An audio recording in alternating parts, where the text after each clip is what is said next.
Kaibigan, welcome back. Ngayon ay Sabado.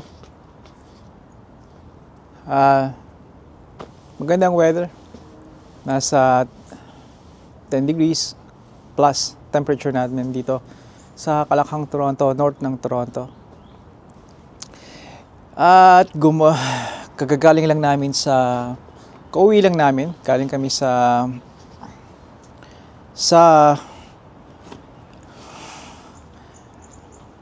kagagaling lang namin sa mall. At saan ko ba pwede ilagay itong telepono ko? Yeah. March 15, Saturday, kasalukuyan 3:30 ng hapon, of course. At ang temperatura namin ngayon ay I think 10 degrees. And tama ako, no? It's tumaas 13 degrees Celsius. Napakaganda ng weather ngayon at magandang mga nasa labas lahat ng mga tao at ito yung panahon na ini-enjoy nila at dahil sa mahabang winter at malamig sa mga panahon ay naglalabasan sila. Normal lang dito yon na samantalahin ng magandang araw. Hindi ko alam kung mayroon akong ginagawang 3-4 na videos, lahat noon ay mga nakalipas, ilang linggo na nakakaraan. Gusto ko lang niyo na may lagay sa aking channel at para rin sa inyo na makita ninyo ang yung mga snowstorms, mga kalamigan dito, yung paglilinis or paghahanda ko sa mga dumating na bagyo. At para rin sa akin yun, para sa susunod na taon makita ko na ganito pala. Bukod doon sinusulat ko ang yung mga bagyo, yung mga kakaibang mga weather, kung naging extreme weather ba ngayon, bagyo, at taon-taon ginagawa ko yon. At okay, ano pa?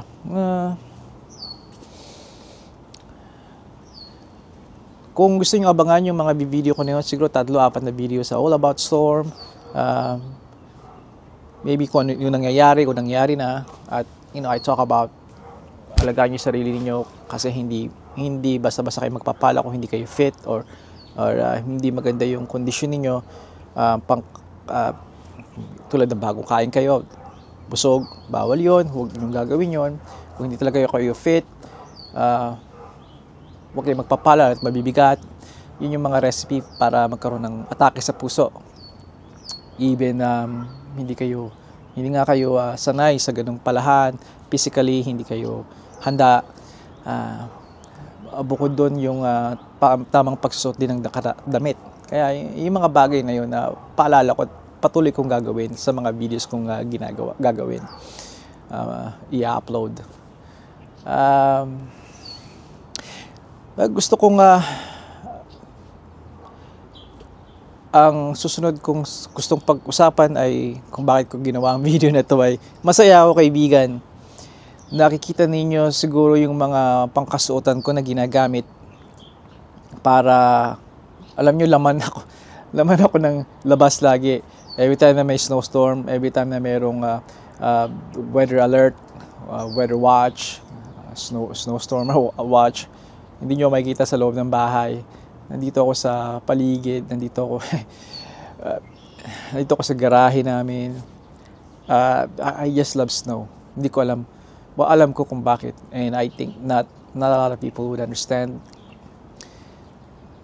kung bakit lagi ako nandito at freezing temperature. At yung pinakang malamig namin na nangyari ngayon ay close to -40, -35, -36, gano'n. Not sure kung yun ang pinakamalamig para sa year na to, winter 24, 25. Pero definitely, yun yung normal dito. Yes, we get -40 plus. May kasama ng wind chill dito. Kaya, again, kumpara sa mga iba nating nasa teritoryo, nasa northwest part or even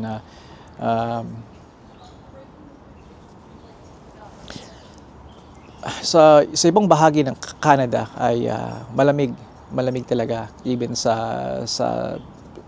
ibang bahagi ng US. Kaya okay, galing nga kami sa mall ng pamilya T, at nagtrabaho si Juniorita doon, at doon kami nagliwaliw at nakatingin ako sa mga tao. Doon na rin kami nag-brunch. Ngayon, mayroong isang lugar doon, I forgot the name. It starts with emotional baggage siguro. Not sure kung baggage, pero I think yung unang word niya, unang salita niya ay emotional. So sinabi kong pumunta kami doon ni Bunso ni si Mrs. T, hindi na doon pumasok. Well, eventually sumabay na rin siya sa amin. At sabi ko, sa unang tingin nyo ay isang parang pang teenager na mga damit, yung parang Urban 21 sa mga nandito sa North America, alam siguro yun. Yung mga pintahan ng mga teenagers, di ba? At pero sinamahan ko si Bunsonita. Tingin ka dyan, hikaw, $10, yung mga cute na mga hikaw. They even have cards sa mga laro. Hanggang nung nandun ako, sabi ko sa kanya, tumingin ka. Wala talaga akong intention tumingin. Pero pumunta ako sa kabilang bahagi, parte ng tindahan. Nasa loob to ng mall, ha?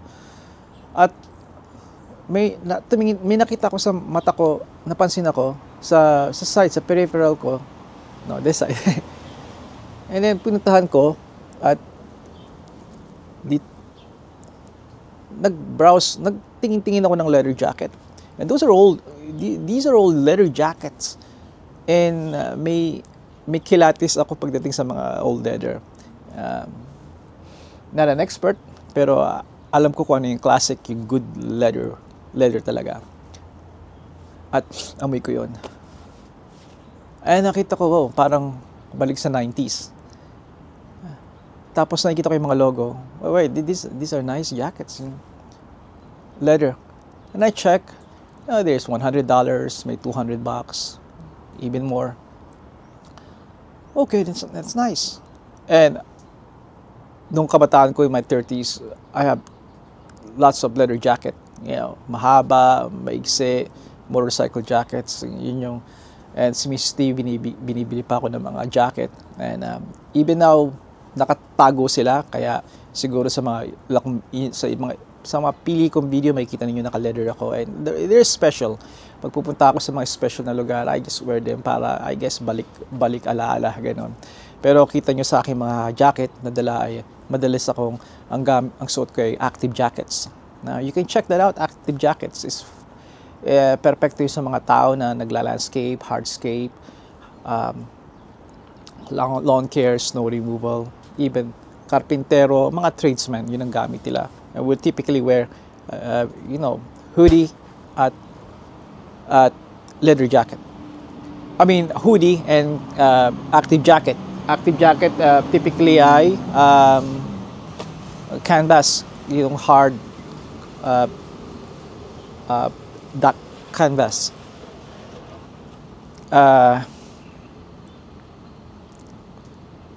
Firm duck ang tawag.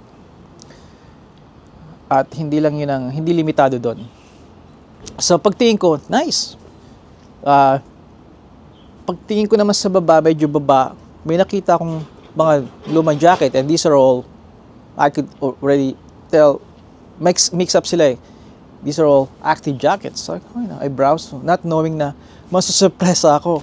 And alam nyo, kaibigan, kilala ninyo ako dito na nagpo-post ng marami about Carhartt. I love Carhartt, especially mga old ones. And meron akong mga lumang Carhartt, and yun yung mga go-to ko pagdating sa just, you don't care kung magasgasan sila, madumihan, or gagapang ako sa mga rough na sa lupa, sa driveway, sa kalsada, to fix cars or to fix machines. hanggang maging raggedy, maging rugged talaga. Para sa akin, meant sila para doon. And I love it. It's like a badge. Maaaring yung mga sira niya at mga stain niya, at pagka worn niya, pagka worn out niya, ay para sa akin kasama yun sa trabaho, sa buhay mo. And wala akong ibang gustong iba pang jacket na isuot lagi bukod sa aking mga Carhartt. Pero may isa pa ako bago ako mag-Carhartt. There's one, it is probably a Canadian made in Canada. At ito ay Tough Duck. Ngayon, makakita pa rin kayo ng mga Tough Duck. Pero dahil katulad ng Carhartt, yung iba ginawa na yung sa ibang bansa. Nandun pa rin yung standard, binago lang na ng konti, pero still maasahan nyo pa rin. Pero kumpara sa mga makaluma ay no, hindi na yun nangyayari. Kaya gusto ko man na kumuha ng talaga ng mga original talagang made in Canada. Makikita nyo pa rin, binago nila yung materyales. Nandun pa rin yung quality, I believe. Pero para sa akin, yung lumang made in Canada at USA na Carhartt at Tough Duck ay hindi pa rin mapapantayan. Kaibigan, nakakita ko ng lumang Tough Duck na jacket. Actually, ang dami nila doon, puro Tough Duck and Carhartt. And sabi ko, wow, nagulat ako. Bigla ko nalimutan yung anak ko na namimili doon. Parang naging akin ang tindahan na yon. At doon ko napagtanto, pumunta ako sa tindera. It happens na kakilala ni Juniorita kasi sila nagtatrabaho doon sa The Bay, si Juniorita ko at itong batang babae na to ay nasa doon sa lugar na yon. At sabi ko, anong tindahan na ito? Bakit ganito? Iniisip ko mga parang anime kasi may cards sila ng mga Pokemon, Yu-Gi-Oh! Meron silang yung mga palabas, yung mga sa mga video games, sa mga t-shirt and mugs. Siguro alam niyo yun. Parang napunta kayo sa E-Stop ba yun? Or the GameStop? Or E-Stop? Yung mga bilihan ng mga game console. Ngayon, hindi ko alam na marami pa pala sila. Sinabi niya sa akin na may mga vintage kami dito. And bigla akong nagpagtanto na ito yung hinahanap ng iba, vintage. Sabi ko, well, I'm not really looking for vintage. Pero hey, you know what, nandito to. Ito yung isa sa mga hinahanap ko na alam ko na hindi na ginagawa ng Tough Duck. Katulad ng Carhartt, may mga luma na rin sila doon. And man, sinasabi ko sa inyo, kinuha ko lahat. I'm a medium guy. And I know yung ibang Carhartt runs one size bigger. Meaning, kung yung medium guy ako, kumuha ng medium, is actually large sa akin na yun. At kaya yung mga large guy, ang kinukuha nila medium, eksakto sa kanila yun. Ako naman, kinukuha ko small kasi medium ako. Iba-iba mga sizes, di ba, ng kumpanya. Kinuha ko pa rin yung medium. At kumuha ko Carhartt and especially yung Tough Duck. Well, to cut the story short, kaibigan, kumuha ko ng isa. Bala kong kumuha ng 2 o 3. I realized na may pagkamahal ngayon. 175 ang bawat isa sa kanila. May mas mahal pa. I think yung anak ko 175. May Carhartt na vest is $90. Kumuha rin si Miss T. It is, kaibigan, sa mga hindi pa na sa mga kaibigan ko nasa Pilipinas, ito ay sa atin ay ukay-ukay. Nasa mall lang kaya medyo classy siya, pero para itong thrift store din. And you can tell na nilinsin at maayos. At man, I'm telling you, those are Carhartt, those are collectibles, those are vintage. Ito yung mga kinukuha ng mga hipster. They don't really, wala silang kalyo sa kamay. Unlike yung inyong lingkod. But they wanna feel na, hey, you know what? Gusto ko yung pagka-vintage. And they got it. And yun ang hinahanap nila. They're willing to pay $300 to $500 para doon. And this one is 175. I'm sure na kung ako'y iniisip ko yun, I'll buy everything.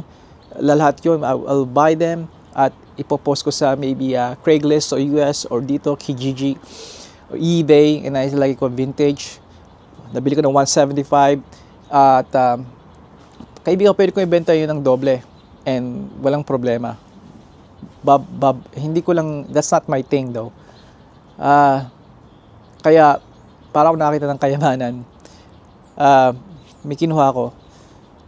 Isa lang kinuha ko, I was thinking 3, pero yung iba naman, ano pang gagawin ko noon unless magbenta ako at di ko naman gagawin yon. Marami na akong Carhartt na nakikita nyo sa mga past videos ko.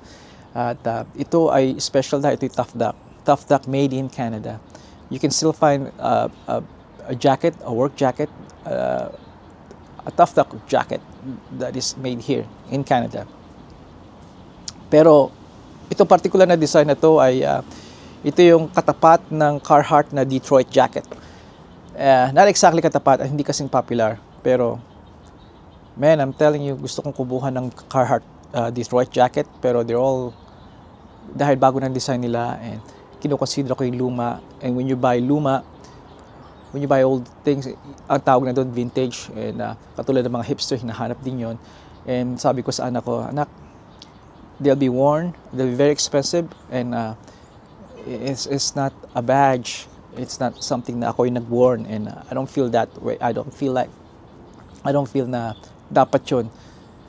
Or maybe because it has something to do also with the price, which is easily 300, 500 US Canadian dollars sa condition na talagang luma siya, and probably hindi mo talaga fit sa'yo, you know, at mahirap sumanap ng size ko na I'm medium, pero really it's small.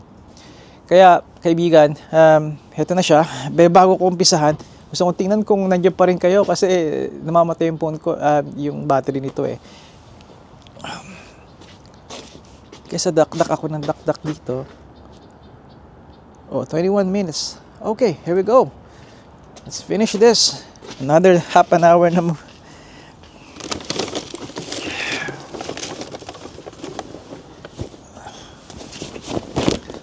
Wow!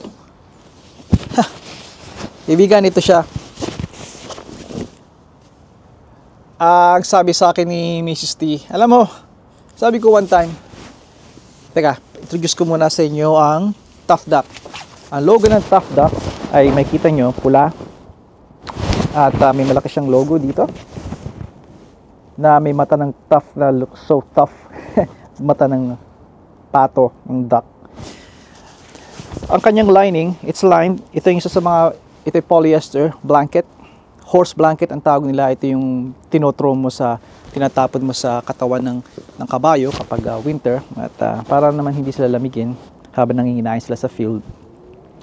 Kaya, ito makikita mo rin sa Carhartt Detroit jacket, which is isa sa mga pinaka-popular na jacket dito sa North America. I would assume, hindi surprise kung buong mundo. Hindi to Detroit jacket. Hindi to Carhartt Detroit jacket. Pero almost katulad niya. Hindi siya zipper, kundi buttons. I think it adds classic, parang FPJ. And I love FPJ. Si papa ko, paborito si FPJ. Pag-usapan din natin yan, kaya kwento ko sa inyo. And lumaki ako sa mga FPJ movies. At hindi siya drop down. And I like the cuff. Ang sleeves niya ay it is anong tawag dito? It is it's well insulated. Nang tawag ay it's a flannel. It is nag-slip na naman sa mind ko.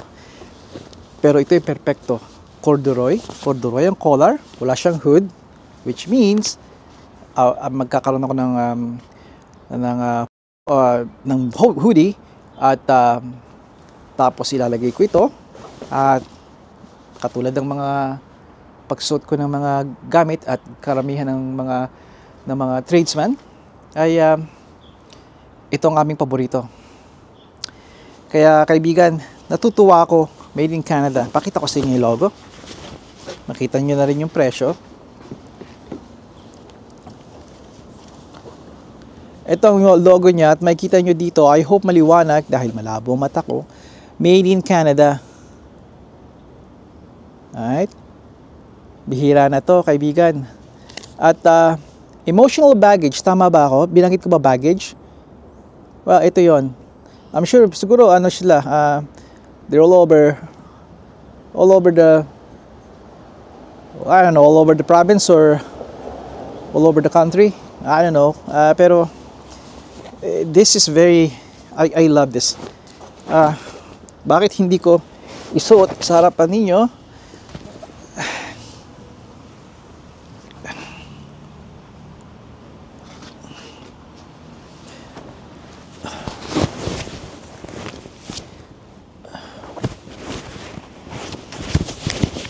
Kaibigan, napakasimple lang nito. This is it. Horse blanket. And it's flannel. Arctic flannel. Quilted. Arctic quilted flannel. Insulate ang kanyang sleeves kaya mainit. All about, wala siyang zipper. It's button.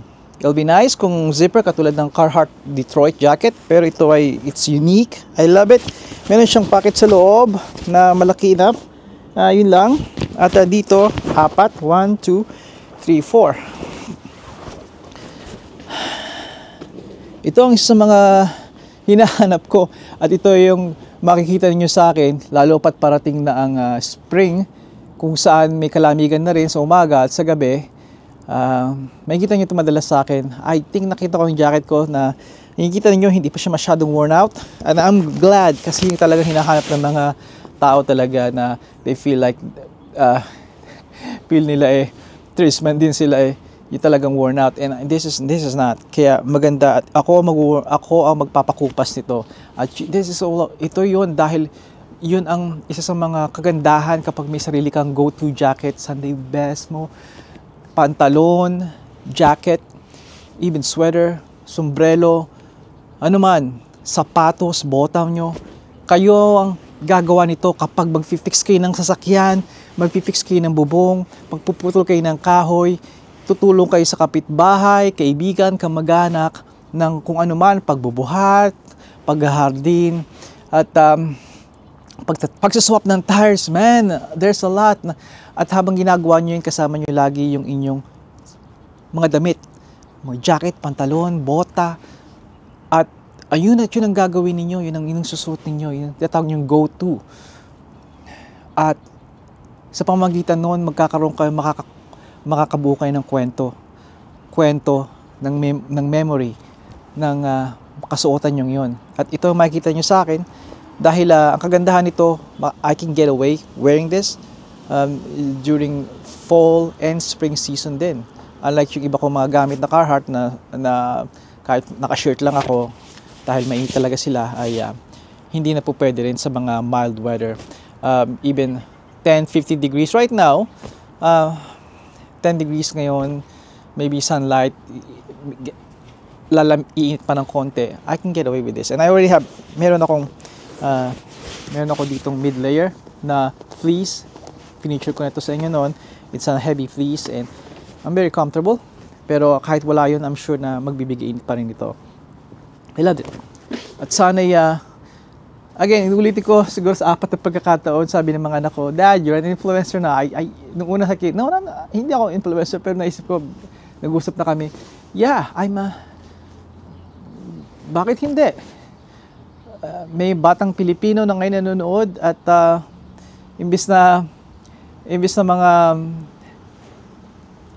mga yung popular ngayon and there's nothing wrong with that, na mga damit na mga talagang mamahalin or talagang mga dahil uso, pero it gives you nothing but forma or kausuhan, maybe a little insulation there pero hindi snag proof,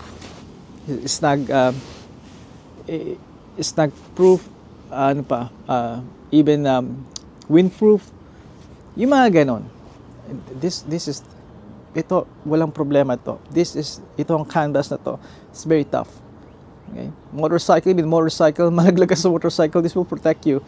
Alright, of course may mga limitasyon. I love it. Lalaban ko to, light na laba, everything's cold, hang it to dry, at makikita nyo yung suot ko to lagi. I love it dahil ang color nito ay, kapag may ganito akong color, katulad isa kong Carhartt, I will just tataas ko lang ito. So once tinaas ko to, instantly mainit ka na kagad, lalo pa may hoodie ka, di ba? Tapos may beanie ka pa, and Kaibigan, masayang-masaya ako. Hindi ko maitago yung kasayahan ko, natutuwa sa akin si Bonsonita kasi para daw akong bata doon. Na, so, yeah, anak. At hindi to para sa akin isang luho dahil gagamitin mo to kasama. Para sa akin ito ay parang kasama mo sa almost like a tool. Tools nito.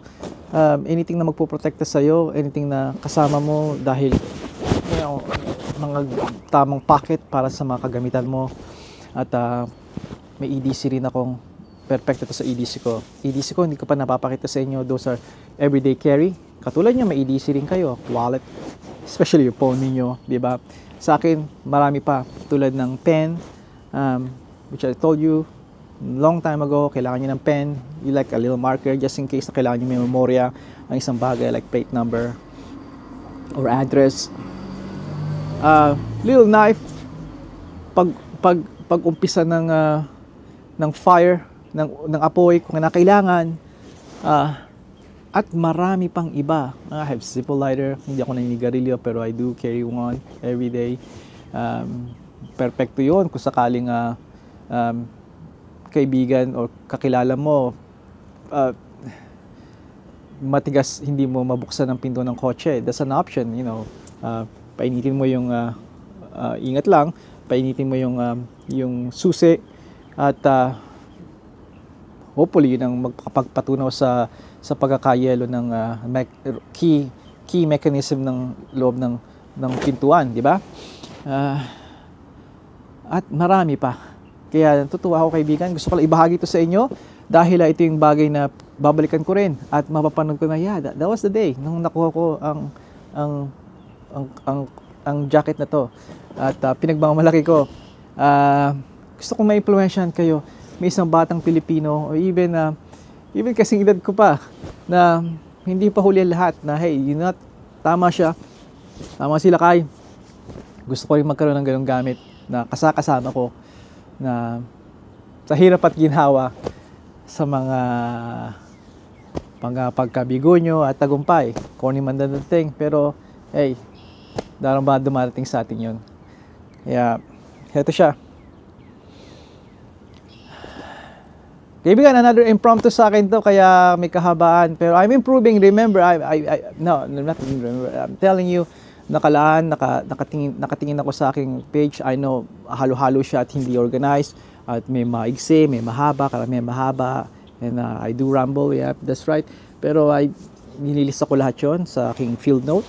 At hopefully this year, magawa ko yon na ma-organize ko. At nag-enjoy pa rin akong gumawa ng vlog.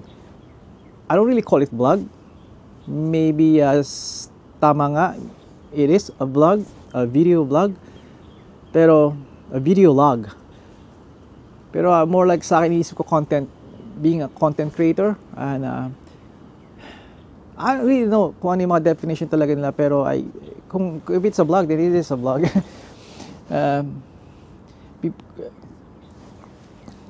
Well, dito ko natatapusin. At marami pa akong mga gagawin.